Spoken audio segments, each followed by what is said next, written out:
Lauren Boebert, the 10 Commandments, a Republican state representative, a stripper, a firearm. These are all elements of the story that I'm about to share with you. So get ready. We'll start with this clip of Lauren Boebert. And part of what you're about to watch has gone super viral, so you may have seen it already. And it's absurd. But there's more to this interview that I have to show you. So a lot to go through on that. And then I'll get to this Republican state rep that's a friend of Lauren Boebert's and got into some trouble. So first, there's so much about this interview that is strange. I'm going to try not to pause over and over and over again, but there's a lot that I want to say going throughout this. First off, before we even get to Lauren Boebert and her morality splaining, you have Steve Bannon calling her repeatedly congressman for some reason. I don't get it. Primary lead in her new district. It's right there in the Washington Times, if they can pull the camera in. And they call you, Congressman Boebert, the pistol-packing congressman.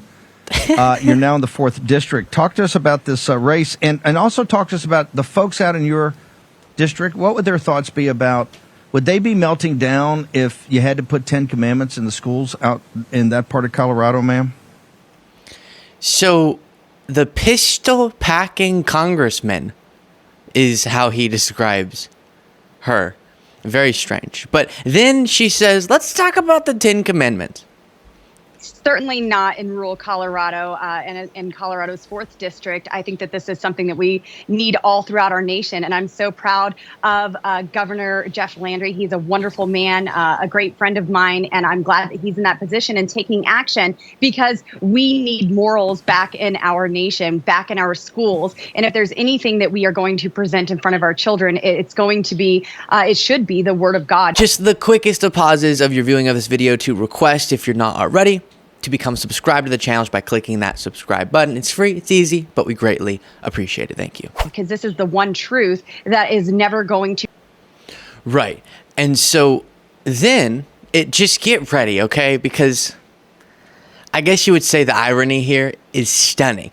Here's more. That you will live a long life. That is the first commandment that has a promise attached to it. I don't think that it's bad to teach children that adultery is something that you should not do. And also listed in the 10 Commandments, thou shalt not steal. And maybe the left and some of these politicians are having a meltdown over having that right there listed in our classrooms, thou shalt not steal, is because government hates competition and they don't.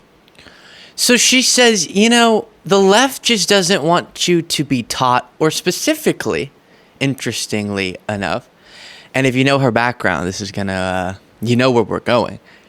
The left doesn't want us to teach our children, thou shalt not steal.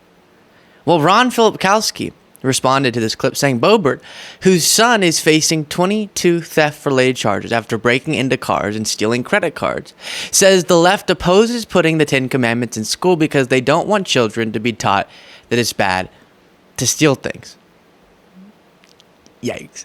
And then Aaron Rupar responded to the first part about the 10 Commandments and said, thou shalt not engage in sex acts during public performances of Beetlejuice. And I would just scroll through a bunch of the comments to that clip, but a little bit too much vulgarity. And for anyone who hasn't yet had the talk, I don't want to subject you to that. And then you have Sunday Girl saying, when you're trying to legislate morality, guessing a little hypocrisy comes in handy. And then you have someone just posted, this is just funny, this poster, Dumb and Dumber, there with our 2 favorite Congress women. So before going further in this interview, 2 things. First, it is stunning that she would feel comfortable saying we need to bring back morality into this society, and the left doesn't want us to do it, given her background and behavior. Not just this, but including her performance at the performance of Beetlejuice and the way that she chose to conduct herself.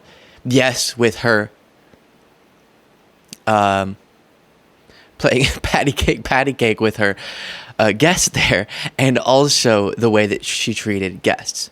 And so, or not guess, treated, well, I guess yes, too. They were being disturbed by her vaping and her fondling and her screaming, but also the way that she spoke to the workers there. So that's number one. Number two, just because she's trying to frame it as the left doesn't want good values to be taught to children, I do want to say it's interesting how often, Lauren Boebert included, these Republican politicians that get up on their high horse and talk about how it's the left who's so immoral and they're preventing us from having a more moral society. We should govern, we should legislate morality into law and all these different things.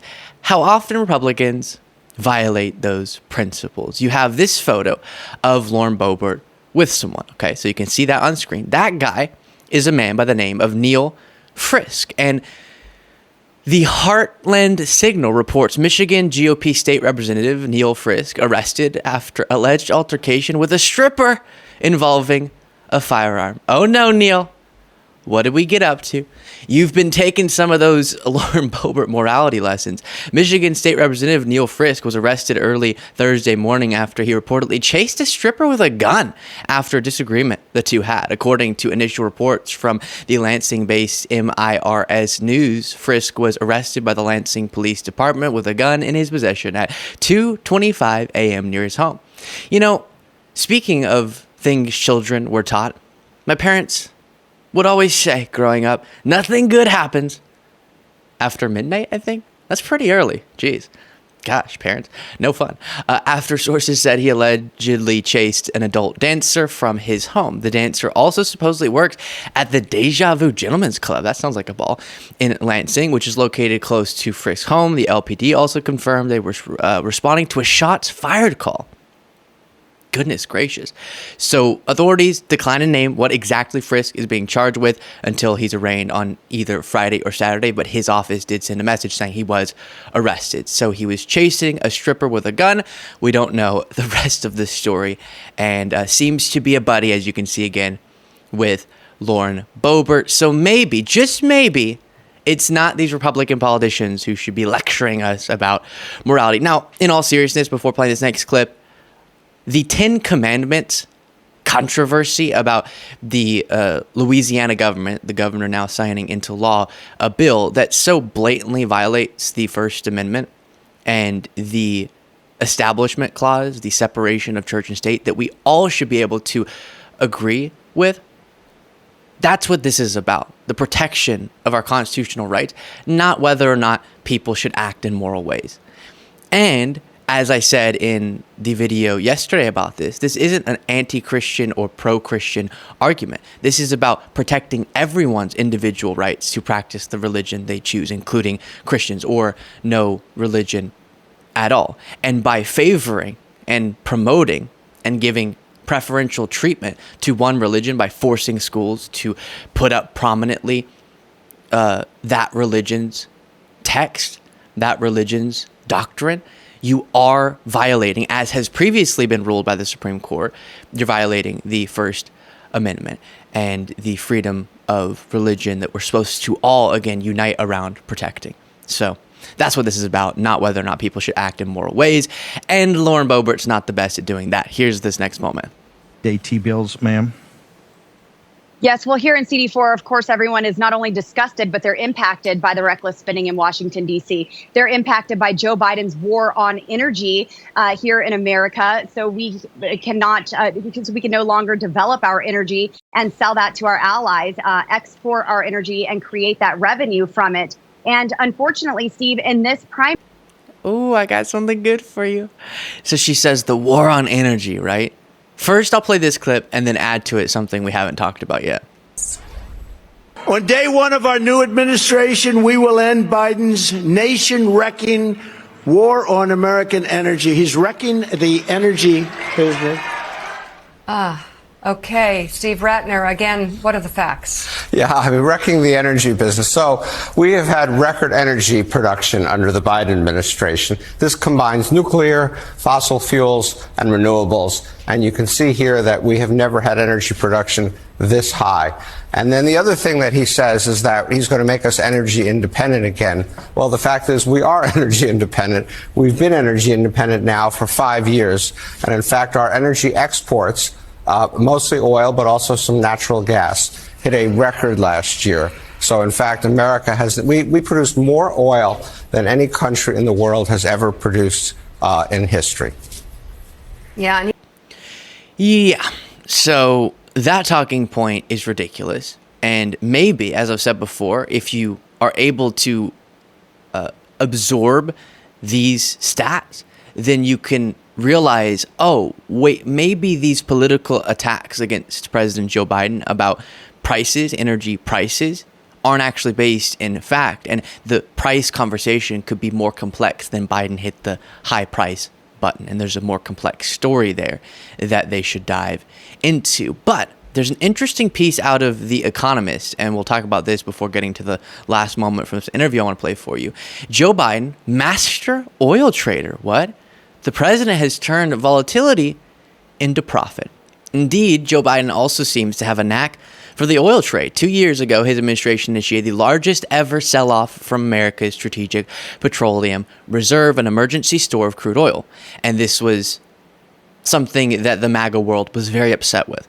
To counteract price surges caused by Russia's war in Ukraine. Back then, dwindling stocks left observers twitchy. What if there was another shock to the system? So far, however, Mr. Biden has got away with a gamble. He's now refilling America's tanks and began a new round of bidding on May 7th. Although inflation and war have marked his presidency, domestic fuel prices have been relatively stable and American production high. Like all good traders, Mr. Biden has turned volatility into profit. In 2022, when he released 180 million barrels of crude, or 1/3 of America's stockpile, he sold at an average of $95 a barrel. In July last year, when the West Texas Intermediate benchmark was at $67 a barrel, he began to refill the reserve. The president has replaced about 1/5 of what he sold, posting a profit of $582 million, and has managed to time the market to perfection. What does that sound like to me, ladies and gentlemen?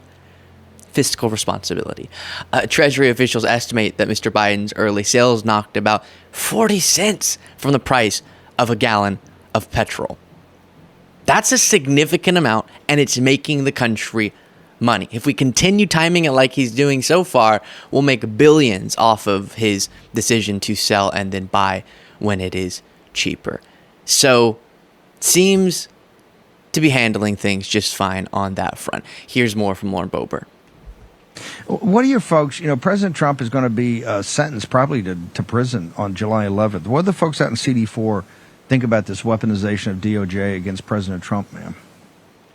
Steve Bannon, it's exactly what you hear all the time. People are frustrated with what the DOJ is doing to you. They are frustrated with what they're doing to President Trump, and they want it to stop. They understand that this isn't just a very important election, but it could be the last most important election of our lifetime if we don't get this right.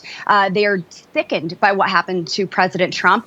And I believe that there are many Democrats that I have spoke to who are also so sickened by the weaponization of the federal government towards political opponents that they are saying, I'm done. I'm not voting Democrat anymore. I'm voting for Trump. All right, fine. I am now MAGA. And I think this is no, okay, that's not true. I just have Democrats coming up to me and saying, I'm so sick of how Biden is weaponizing the federal government against his political enemies, like how his son just got convicted of crimes. I can't let's say it this way. If you're a Democrat out there and Trump's legal troubles have caused you to become MAGA, first of all, you probably didn't have very strong principles in the first place if you can go all the way from Democrat to the extreme part of the Republican Party because of one event. What happened to all the other policy issues? But, okay, you swing all the way to MAGA. I want to hear from you. You can reach out to the show. There's a contact form on the website at lukebeasleyshow.com, and you can let me know. Even if someone did, I think it would be a MAGA person who was never a Democrat. But okay, I'll hear your story. We'll see if Lauren Boebert is recounting accurate anecdotes. Let me know what you thought of that wacky story in the comments. And if you want to get the extra episode of the show daily, you can do so by clicking that join button below.